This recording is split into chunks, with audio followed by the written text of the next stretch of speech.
what is absolutely true is that we couldn't solve the entire problem and still can't solve the entire problem. But what we can do is to prioritize felons, criminals, recent arrivals, folks who are coming right at the border, and acknowledge. President Obama speaking about immigration in an exclusive interview with ABC this week. 3 days ago, the president presented his executive action to tackle immigration reform, but he's been met with opposition. Republicans have criticized him for taking his presidential power too far. And some in the immigrant community say that it doesn't help many in their community. So what does the executive order mean, and how does it compare to previous efforts to tackle immigration? Well, I'm joined now by Sacramento State Professor Patrick Ettinger.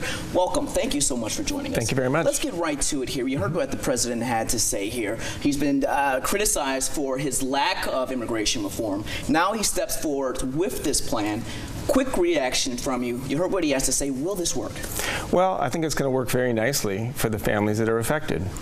And those who have come to the United States as children and been brought to the United States by their families, it's going to regularize their parents, temporarily their immigration status, and make it easier for them to go about their lives in a regular manner. So for those that it reaches, for those that it affects, I think it's going to be a great change for them. How many people are we looking at that this possibly could impact?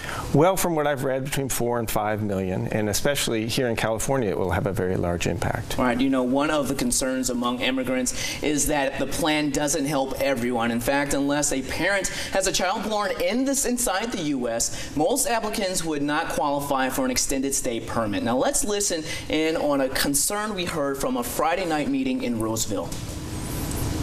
You know, how the children going to stay behind without their parents? It's just going to be tearing families apart. Yeah. So many of these people. Fiction here. So is this plan really going to tear families apart?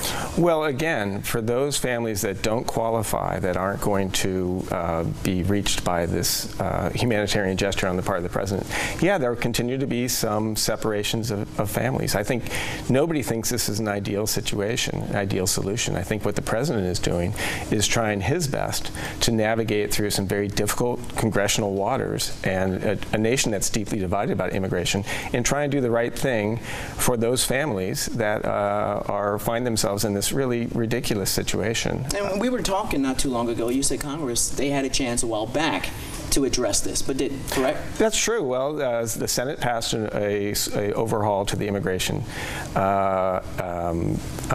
legislation, I should say, in June, and it has been bottled up in the House of Representatives, where it probably had the votes to pass, but it was not brought to a vote. And so, you know, all sides claim that they want a sort of comprehensive immigration reform, but there are so many different elements to that package, some of which are very controversial, especially with conservative Republicans, that it didn't get through the House of Representatives. Okay, and speaking of critics, check this out. Now, let's turn to the president's Republican critics. California Congressman Tom McClintock have both said on Friday that the president was violating his role as executor of the Constitution. Now, the Speaker of the House, John Boehner, has made similar remarks, as well as Senator Ted Cruz this morning on Fox News. Let's listen in.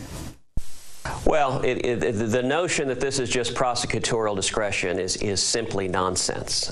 The Constitution gives Congress the authority to establish our immigration laws, and what the president announced this week is a wholesale refusal to follow our immigration laws, to enforce our immigration laws. Number one, for 4 to 5 million people here illegally, he's promising to print up and give work authorizations. Essentially, he's gotten in the job of counterfeiting immigration papers because there's no legal authority to do what he's doing. He's simply giving work authorizations and claiming unilateral authority. The fact is that we exercise prosecutorial discretion all the time. You know, the primary response I have to Speaker Boehner and others is go ahead and pass legislation.